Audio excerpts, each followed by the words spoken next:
Hello friends, नमस्कार साथियों। मैं सौरभ सिंह आप सभी का स्वागत करता हूं। आपके अपने परिवार एग्जाम्पल 91 में कैसे हैं आप सभी से उम्मीद करता हूं कि आप सभी लोग अच्छे होंगे, बहुत शानदार होंगे। आप लोगों की पढ़ाई बहुत दमदार चल रही होगी। दोस्तों, आज का जो हमारा सेशन रहने वाला दोस्तों वो बिहार एसएससी यानी बिहार सीजीएल जो अपकमिंग एग्ज़ाम जो 23 दिसंबर 24 दिसंबर को होने वाला है, उसके लिए बिहार सीजीएल का सेट प्रैक्टिस करवाया जा रहा है दोस्तों। जीके जीएस का क्वेश्चन का दोस्तों इसमें आप लोग कमेंट कीजिएगा तो हम मैथ रीजनिंग का भी सेट प्रैक्टिस करवा देंगे दोस्तों 10 दिन। चलिए हम स्टार्ट करते हैं वीडियो को दोस्तों।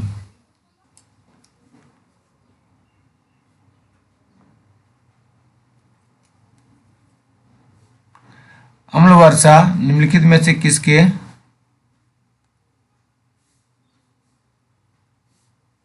द्वारा अम्ल वर्षा निम्नलिखित में से किसके द्वारा होने वाले वायु प्रदूषण के कारण होती है? ऑप्शन ए देखिए दोस्तों, कार्बन डाइऑक्साइड और नाइट्रोजन, कार्बन डाइऑक्साइड और कार्बन मोनोऑक्साइड, कार्बन डाइऑक्साइड और ओजोन। तो होगा आंसर दोस्तों D number, carbon dioxide, carbon oxide और सल्फर डाइऑक्साइड दोस्तों। चलिए इसके बारे में कुछ अन्य पॉइंट को देखते हैं। अम्ल वर्षा वह परिस्थिति है जिसमें वायु में उपस्थिति प्रदूषणकारी रसायनों की प्रतिक्रिया से प्राकृतिक वर्षा का जल अम्लीय हो जाता है और वर्षा के जल को अम्लीय बनाने के लिए मुख्य सल्फर डाइऑक्साइड SO2 और नाइट्रोजन ऑक्साइड NO2 तथा नाइट्रस ऑक्साइड N2O उत्तरदायी है। चलिए नेक्स्ट क्वेश्चन की ओर दोस्तों। कार्टाजोना प्रोटोकॉल का संबंध निम्नलिखित में किससे है?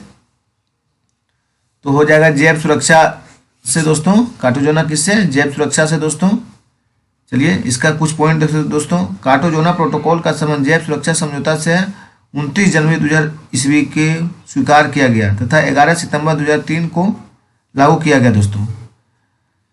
वर्ष 2011 की जनगणना के अनुसार जनजातियों की संख्या संपूर्ण भारत की जनसंख्या कितना प्रतिशत है दोस्तों? 8.6% है दोस्तों। और ये भारत में सर्वाधिक जनजाति जनसंख्या मध्य प्रदेश में पाया जाता है दोस्तों। कहाँ पाया जाता है? मध्य प्रदेश में दोस्तों। भारत में सर्वाधिक जनसंख्या दोस्तों, जनजाति जनसंख्या मध्य प्रदेश में पाए जाते हैं। चलिए निम्नलिखित में कौन सा सुमेलित है दोस्तों?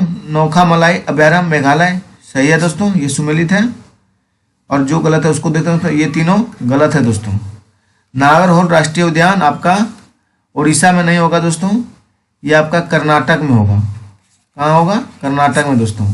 पेरियार अभयारण्य दोस्तों तमिलनाडु में नहीं होगा दोस्तों, केरल में होगा। फिर रणथंभौर अभयारण्य जो है दोस्तों गुजरात में नहीं दोस्तों, राजस्थान में होगा। चलिए दोस्तों नेक्स्ट आगे हम बढ़ते हैं। निम्नलिखित में कौन सा सम्मिलित नहीं है? तो हीराकुंड परियोजना महानदी पर है, सही है दोस्तों। काकड़ा पारा परियोजना ताप्ती नदी, ये भी सही है। पोचमपात परियोजना गोदावरी नदी, ये भी सही है दोस्तों। ये गलत है दोस्तों। जायकवाड़ी परियोजना कृष्णा नदी नहीं दोस्तों, ये हो जाएगा गोदावरी नदी पर दोस्तों। चलिए नेक्स्ट क्वेश्चन आगे बढ़ते हैं। रूस तथा फिनलैंड के बीच अंतर्राष्ट्रीय रेखा क्या है दोस्तों? मेनर हिम रेखा है दोस्तों। क्या है? मेनर हिम रेखा है दोस्तों। फिर जो नेक्स्ट उस तथ्य को देख लेते हैं। मैगिनोट रेखा दोस्तों ये जर्मनी और दोस्तों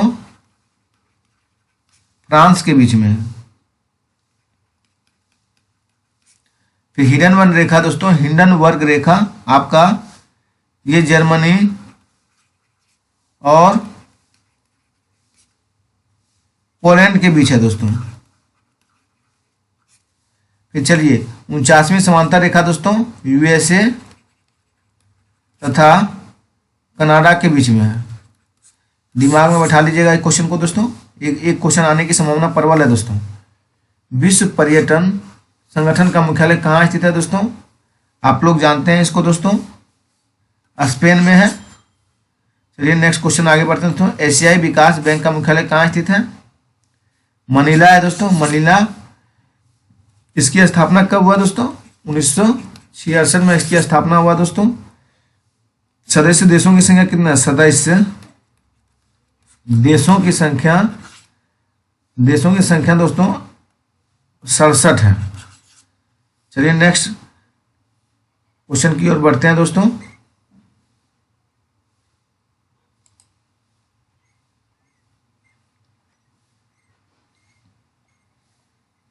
आप लोग कमेंट करना नहीं भूलिएगा, इसमें कमेंट कीजिएगा तो मैथ रीजनिंग का भी सेट हम बना देंगे दोस्तों। थल सेना दिवस कब मनाया जाता है दोस्तों? आप सबको मालूम है वो होगा दोस्तों 15 जनवरी को। और नेक्स्ट जो दिया उसको भी देख लेते हैं दोस्तों। 8 अक्टूबर को आपका वायु सेना दिवस मनाया जाता है दोस्तों। फिर देखिए दोस्तों 16 दिसंबर को आपका विजय दिवस मनाया जाता है। और 4 दिसंबर को दोस्तों इसको भी देख लीजिए दोस्तों, नौसेना दिवस मनाया जाता है। चलिए आगे बढ़ते हैं क्वेश्चन की ओर दोस्तों। कौन सा महल अकबर द्वारा निर्मित है दोस्तों? जहांगीर महल है। कौन सा है? जहांगीर महल है दोस्तों। जहांगीर महल अकबर द्वारा निर्मित है जो आगरा में स्थित है। और जबकि शीश महल, दीवाने महल तथा खास महल शाहजहां द्वारा निर्मित है। ये तीनों आगरा में ही स्थित है दोस्तों। ये तीनों भी कहाँ है? आगरा में है स्थित दोस्तों। आगरा कहाँ पड़ता है दोस्तों? यूपी में पड़ता है। और दोस्तों इसको बनवाया कौन दोस्तों? शाहजहां ने बनवाया। तीनों को कौन बनवाया? शाहजहां दोस्तों। चलिए नेक्स्ट क्वेश्चन दोस्तों। मध्यकालीन भारत में मनसबदारी व्यवस्था क्यों लागू की गई थी? तो दोस्तों सैनिकों की सुगमता में भर्ती के लिए दोस्तों, सैनिकों की सुगमता में भर्ती हेतु के लिए दोस्तों मनसबदारी व्यवस्था अकबर के शासनकाल में लागू किया गया था। सम्राट ने मनसबदारी व्यवस्था को सैन्य व्यवस्था तथा नागरिक प्रशासन को कुशलतापूर्वक संचालित करने के लिए बनाया गया दोस्तों। चलिए नेक्स्ट क्वेश्चन किया दोस्तों। कौन सा एक राष्ट्रीयवादी समाचार पत्र नहीं है दोस्तों? तो द टाइम्स ऑफ इंडिया नहीं है दोस्तों। चलिए इसका कुछ पॉइंट पढ़ते हैं दोस्तों। द टाइम्स ऑफ इंडिया का पहली बार प्रकाशन 3 नवंबर, इसका प्रकाशन कब हुआ दोस्तों? 3 नवंबर 1938 को दोस्तों।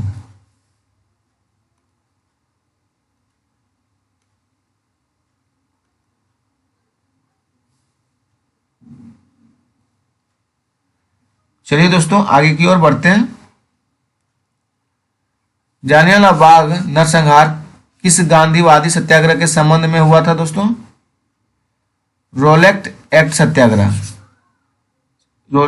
चलिए इसके कुछ तथ्य को देखते हैं दोस्तों। जालियांवाला बाग नरसंहार रोलेक्ट सत्याग्रह के संबंध में हुआ था। रोलेक्ट एक्ट 1919 भारत में राष्ट्रवादी आंदोलन को दबाने के उद्देश्य से निर्मित किया गया था। इसके विरोध में पंजाब के जालियांवाला बाग 13 अप्रैल 1919 को हुआ था दोस्तों।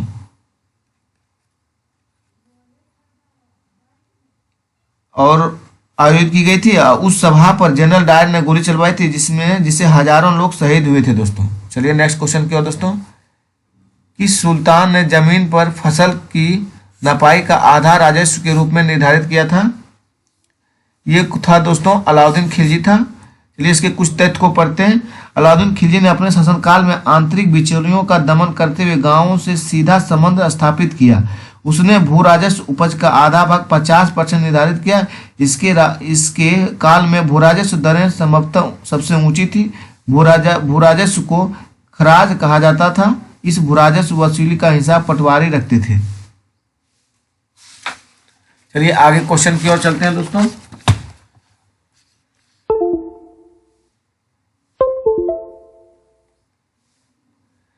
महात्मा गांधी भारतीय राष्ट्रीय कांग्रेस की अध्यक्षता कब की थी दोस्तों? आप सबको पता है दोस्तों 1924 में किए थे। 1924 में किए थे बेलगांव में दोस्तों। बेलगांव कहाँ पड़ता है? कर्नाटक में पड़ता है दोस्तों। चलिए दोस्तों नेक्स्ट क्वेश्चन की ओर चलते हैं। विजयनगर साम्राज्य के अवशेष कहाँ मिले दोस्तों? ये हम्पी में मिला। विजयनगर के बारे में कुछ पढ़ लेते हैं। नेक्स्ट पॉइंट दोस्तों।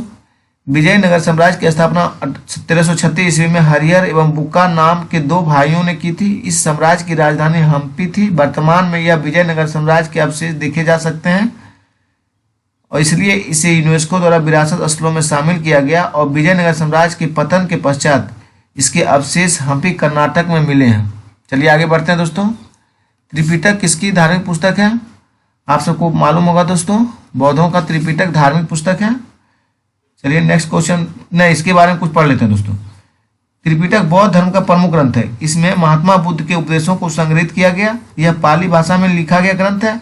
इस ग्रंथ में महात्मा बुद्ध के ज्ञान प्राप्ति के समय से महापरिनिर्वाण तक दिए गए प्रवचनों का संग्रह किया गया। त्रिपिटक में सूत्र पिटक, विनय पिटक, अभिधम पिटक आते हैं दोस्तों। त्रिपिटक में कौन कौन आते हैं? सूत्र पिटक, विनय पिटक और अभिधम पिटक दोस्तों। चलिए नेक्स्ट क्वेश्चन की ओर दोस्तों। मौर्य साम्राज्य 7 वर्गों में विभाजन का विशेष रूप से उल्लेख मिलता है दोस्तों। चलिए देखते हैं। मेगास्थनीज की पुस्तक इंडिका में दोस्तों, मेगास्थनीज सेल्यूकस निकेटर का राजदूत था। यह चंद्रगुप्त मौर्य के शासनकाल में भारत आया था। इसकी प्रसिद्ध पुस्तक इंडिका है, जिसमें मौर्य समाज का 7 वर्गों में विभाजन किया गया। इसमें इसने भारत की जनता को सुखी और संपन्न बताया तथा मगध की राजधानी पाटलिपुत्रा का विस्तृत वर्णन किया। चलिए नेक्स्ट क्वेश्चन दोस्तों। भारत के किस मुगल शासक इस समय इंग्लिश ईस्ट इंडिया कंपनी का स्थापना हुआ दोस्तों? तो दोस्तों हुआ था अकबर के समय हुआ था। ईस्ट इंडिया कंपनी की स्थापना 31 दिसंबर 1600 को लंदन में जॉन वाटसन और व्हाइट द्वारा की गई थी। कंपनी ने ब्रिटेन की महारानी एलिजाबेथ से रॉयल चार्टर हासिल कर भारत के साथ व्यापार करने का अधिकार प्राप्त कर लिया। इसकी स्थापना के समय भारत में मुगल बादशाह अकबर का शासनकाल था। अकबर का शासनकाल दोस्तों 1556 से 1605 तक था दोस्तों। चलिए आगे बढ़ते हैं। 1929 में खुदाई खिदमतगार को किसने संगठित किया? खान अब्दुल गफ्फर खान दोस्तों किए थे 1929 में। चलिए आगे क्वेश्चन बढ़ते हैं दोस्तों। खान अब्दुल खान गफ्फर को दोस्तों लाल कुर्ती आंदोलन के नाम से भी जाना जाता है दोस्तों। चलिए आगे बढ़ते हैं। निम्नलिखित संविधान का प्रारंभ किस देश में हुआ था दोस्तों? तो आप लोग जानते हैं अमेरिका में हुआ था। संयुक्त अमेरिका का संविधान प्रथम पूर्ण लिखित संविधान है, जिसमें मात्र 7 अनुच्छेद हैं। वही विश्व के सबसे बड़ा लिखित संविधान भारत का है, जिसमें 395 अनुच्छेद शामिल है दोस्तों। चलिए नेक्स्ट क्वेश्चन की ओर दोस्तों। भारतीय संविधान में संशोधन करके शिक्षा का अधिकार कब से लागू किया गया दोस्तों? आप सभी को मालूम है दोस्तों 1 अप्रैल 2010 को दोस्तों। किस संशोधन द्वारा किया गया दोस्तों उसको चलिए देखते हैं। 86वां संविधान संशोधन अधिनियम 2002 द्वारा शिक्षा के अधिकार को मूल अधिकार बनाया गया। अतः संविधान के भाग 3 में नया अनुच्छेद 21 के को जोड़ा गया, जिसके अनुसार राज्य 6 से 14 वर्ष की आयु के सभी बालकों को निःशुल्क और अनिवार्य शिक्षा की व्यवस्था करेगा। इस अनुक्रम में शिक्षा का अधिकार अधिनियम 2009 संसद द्वारा पारित किया गया, जो 1 अप्रैल 2010 से लागू हुआ दोस्तों। चलिए आगे बढ़ते हैं दोस्तों। भारतीय संविधान द्वारा प्रदत्त निम्न में से कौन सा अधिकार गैर नागरिकों को भी उपलब्ध है दोस्तों? तो संवैधानिक निराकार का अधिकार दोस्तों, ये गैर नागरिकों को भी उपलब्ध है दोस्तों। यहाँ पकड़िएगा क्वेश्चन दोस्तों। इसके बारे में कुछ पॉइंट पढ़ते हैं दोस्तों। भारतीय संविधान द्वारा प्रदत्त संवैधानिक निराकार का अधिकार गैर नागरिकों को भी उपलब्ध है, जबकि केवल भारतीय नागरिकों को प्राप्त मौलिक अधिकार दोस्तों भारत के नागरिक को प्राप्त अधिकार है दोस्तों 15, 16, 19, 29, 30। ये 5 अनुच्छेद दोस्तों भारतीयों को स्पेशल है दोस्तों। वह मौलिक अधिकार जो भारतीय नागरिकों तथा विदेशियों को समान रूप से प्राप्त है, सभी को प्राप्त है दोस्तों। अनुच्छेद 14, 20, 21 और 21 के को 23, 24, 26, 27, 28 है दोस्तों। चलिए आगे देखते हैं दोस्तों। लोकसभा समिति अपनी रिपोर्ट किसे प्रस्तुत करती है दोस्तों? लोकसभा स्पीकर को दोस्तों। यही सही होगा दोस्तों। लोक लेखा समिति अपनी रिपोर्ट लोकसभा स्पीकर को प्रस्तुत करती है। लोक लेखा समिति को प्राक्कलन समिति की जुड़वा बहन के रूप में जाना जाता है दोस्तों। चलिए आगे बढ़ते हैं दोस्तों। निम्नलिखित में से किस अनुच्छेद के तहत भारत के राष्ट्रपति द्वारा राष्ट्रीय आपातकाल की घोषणा की जाती है? अनुच्छेद 352 के तहत दोस्तों। चलिए तीनों को डिस्क्राइब करते हैं। 356 में दोस्तों राष्ट्रीय शासन है दोस्तों, और 360 में वित्तीय आपात है दोस्तों। अब 350 तो आप सब जानते हैं दोस्तों। चलिए आगे की ओर बढ़ते हैं। एक विधेयक जो संसद में प्रस्तुत किया जाता है कौन सी क्रिया के बाद अधिनियम बन जाता है दोस्तों?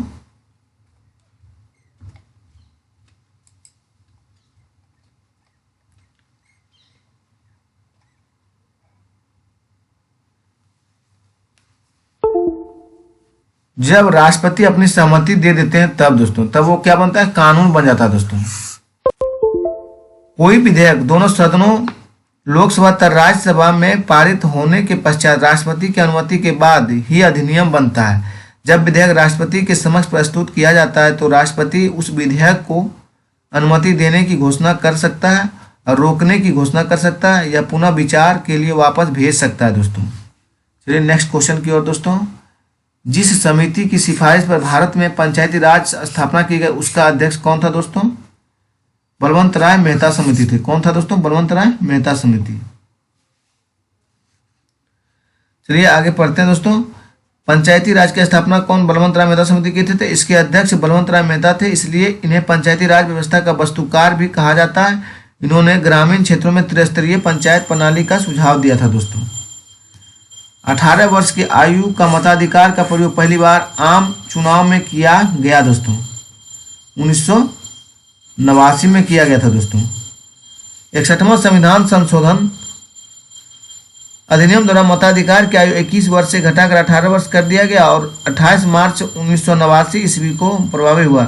नवयुवकों द्वारा 18 वर्ष की आयु का मताधिकार का पहली बार प्रयोग नवंबर 1989 में और 9वीं लोकसभा के आम चुनाव में किया गया दोस्तों। चलिए आगे की ओर बढ़ते हैं दोस्तों। इलेक्ट्रॉन की तरंग प्रकृति की खोज किसने की दोस्तों? डी ब्रोगली ने किया था। किसने किया दोस्तों? डी ब्रोगली ने। इलेक्ट्रॉन की तरंग प्रकृति की खोज डी ब्रोगली ने की थी, जबकि पॉजिट्रॉन की खोज एंडरसन ने और न्यूट्रॉन की खोज पोली ने दोस्तों। चलिए आगे बढ़ते हैं। मेंडलीव द्वारा बनाए गए आवर्त सारणी वर्ग संख्या 7 कितनी? वर्ग की संख्या कितनी है दोस्तों?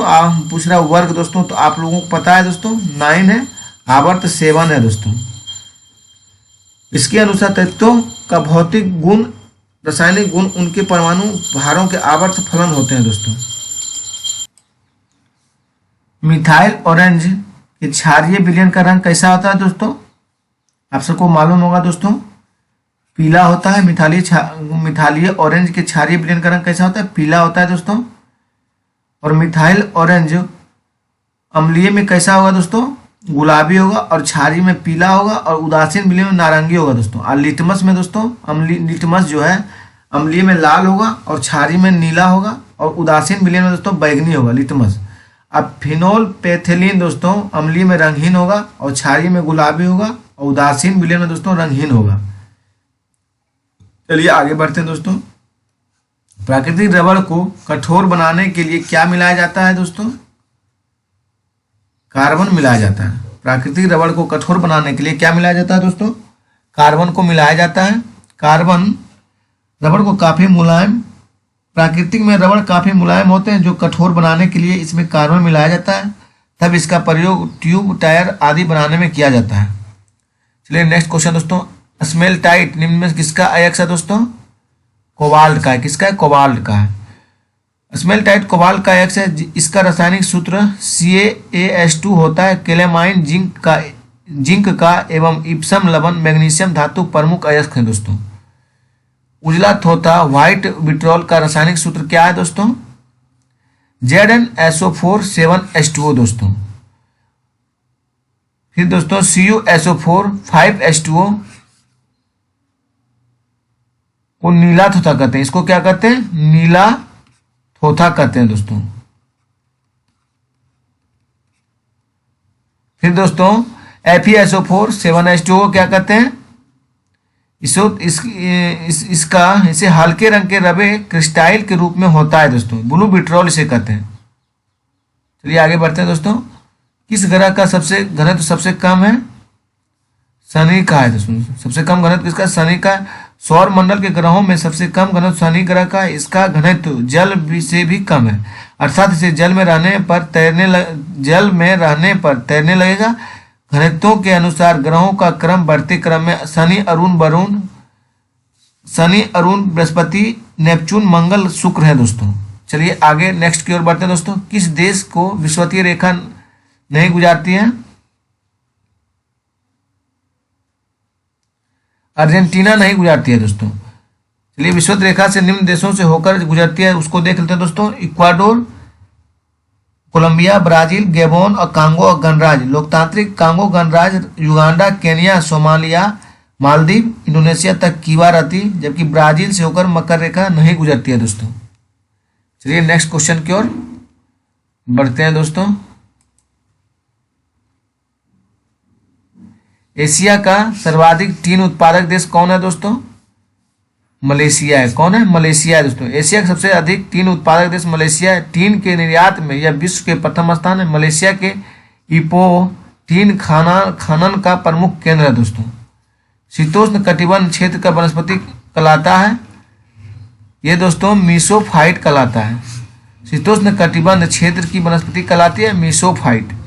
शीतोष्ण कटिबंध क्षेत्र की वनस्पति मीसोफाइट कहते हैं, जबकि उष्ण कटिबंधीय मरुस्थल क्षेत्रों की वनस्पति जीरोफाइट कहलाती है दोस्तों। भारत के पड़ोसी देश भूटान से लगा सबसे लंबा राज्य कौन है दोस्तों? असम है दोस्तों। आप सबको मालूम है दोस्तों, भूटान से लगा सबसे लंबा समृद्ध असम 267 किलोमीटर है दोस्तों। सतपुड़ा की पहाड़ियों जो मध्य प्रदेश में है कि सबसे ऊंची चोटी कौन है दोस्तों? उत्तरी अंडमान है, धूपगढ़ी है दोस्तों। आप लोगों को पता है धूपगढ़ी है। सतपुड़ा की पहाड़ियों जो मध्य प्रदेश में है कि सबसे ऊंची चोटी धूपगढ़ी 1350 मीटर है दोस्तों। ये जो महादेव पर्वत पर स्थित है, इसके पूर्व में ताप्ती नदी निकलती है। अंडमान निकोबार द्वीप समूह की सबसे ऊंची चोटी सैंडल पीक स्थित है दोस्तों। ये उत्तरी अंडमान में स्थित है दोस्तों। अंडमान निकोबार द्वीप समूह की सबसे ऊंची चोटी सैंडल पीक 738 मीटर उत्तरी अंडमान में है, जबकि अंडमान निकोबार द्वीप समूह की राजधानी पोर्ट ब्लेयर दक्षिण अंडमान में स्थित है दोस्तों। जोवाई, सुकरी और जोजारी किस नदी की सहायक नदियां हैं दोस्तों? लूनी नदी की सहायक नदी है। किसकी है? लूनी की दोस्तों। जोवाई, सुकरी और जोजारी लूनी की सहायक नदी है दोस्तों। लूनी नदी भारत की एकमात्र अंतर्वाही नदी है। कैसा नदी है दोस्तों? अंतर्वाही नदी है। इस नदी की कुल लंबाई 320 किलोमीटर दोस्तों। लूनी की लंबाई कितना? 320 किलोमीटर दोस्तों। चलिए आगे बढ़ते हैं दोस्तों। मैथ है दोस्तों, ये सब अपने से बनाइएगा, और नहीं बनेगा दोस्तों तो कमेंट कीजिएगा, हम इसको बना के वीडियो अपलोड कर देंगे दोस्तों। चलिए आगे क्वेश्चन की ओर बढ़ते हैं हम लोग।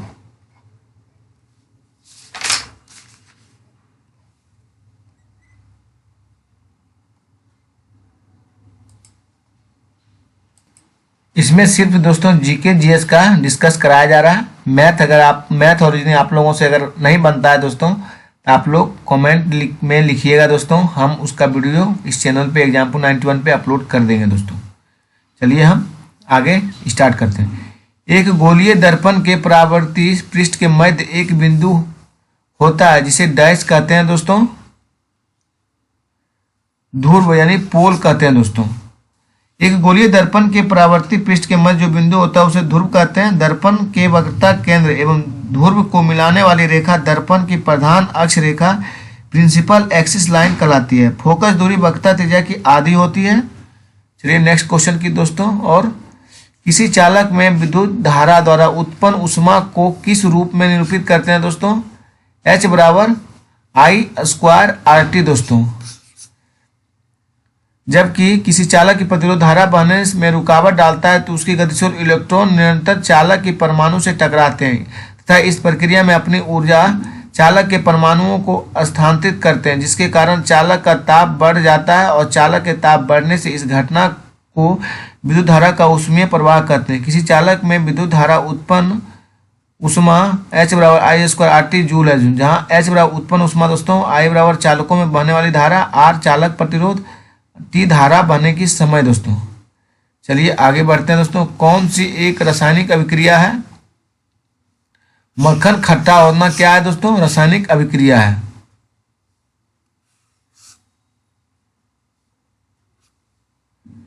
मक्खन का खट्टा होना रासायनिक अभिक्रिया दोस्तों। लैक्टिक अम्ल के कारण मक्खन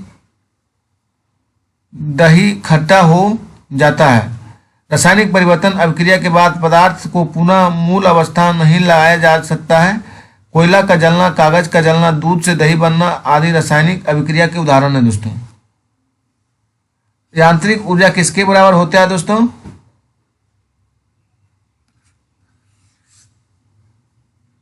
चलिए हम यांत्रिक ऊर्जा के बारे में पढ़ रहे हैं।